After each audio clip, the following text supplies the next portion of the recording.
পাবে। ওকে, এইভাবে এটা 1। শিলার কাছে নিয়ে চাই। শিলা খুব ভালো।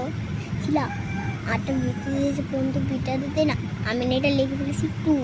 2 দেখে তো পাস হয় 4। আমি 4 দেখে আমি 5 লিখে দিয়েছি। এখন তুই 6 যদি না হয় তাহলে ম্যামটা আমার ইচ্ছা মতো ফেলাবে, দে না। 1 পরে 6। আচ্ছা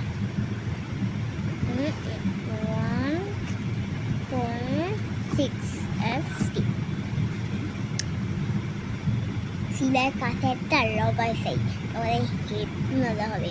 শিলা একটা রবার দিই না, তাহলে বেশ বুঝতেছি। এটা না মুছতে পারতেছি না। 7.8 হয় না, ওই 8টা না আমি লেকে একবার সোজা করে ফেলেছি। ওইটা না ম্যাম দেখলে একবার বলে দেবে। তুই দে না এটা। নে